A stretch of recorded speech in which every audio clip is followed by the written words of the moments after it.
Ebola. Meantime, the president led a high-level cabinet meeting. All cabinet meetings are pretty high level, but this one in particular on the current crisis with Ebola.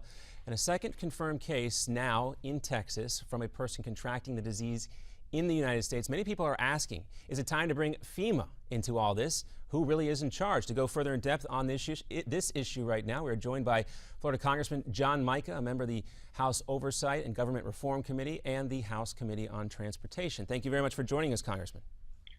Well, good to be with you. And I was listening to that conversation, I guess, with the reporters at the White House, and I think they hit the nail right on the head. Who is in charge? Finally, the president has become engaged. Yesterday, canceled some campaign events and held the first meeting after the genie's sort of out of the bottle on this thing. Well, Congressman, from your perspective as a U.S. Congressman on two of those important committees, who do you think is in charge? Honestly, I don't know right now. We've been in touch with the committee that is holding a hearing today, Energy and Commerce. I've met in Washington and have talked to some of the staff of both the committees.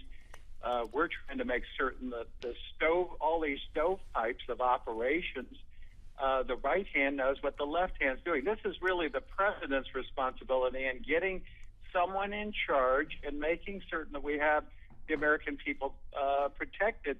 This should never have gotten to the stage it's gotten to with the infection of these the two nurses, with one of the nurses having now we found out boarded the plane with what we're finding out took place with the Duncan family, the gentleman who's already died. Well, who do you think should be in charge? I mean, we see Thomas Frieden, we see Dr. Tom Fauci from the the National Institutes of Health out in front of this issue, talking to a lot of the media.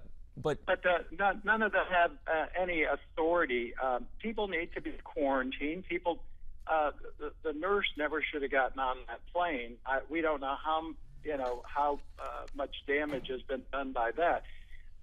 When Duncan went to the hospital and was rejected and came back 5 days later, now we find out that some of his family was asked to stay there. Didn't stay there. They were exposed to some of the waste and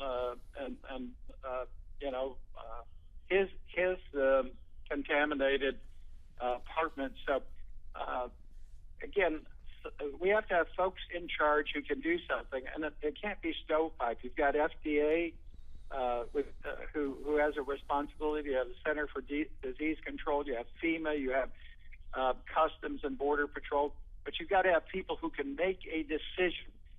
Everyone who comes in from Africa isn't going to come in through either 5 or through 9. I guess they've added several other more airports. We need most of these people come in transit. Duncan came through Brussels and then to Dulles. And if you impose some restrictions on some, they'll come through some others. But we need a coordinated, coherent plan to deal across the board and keep this thing contained.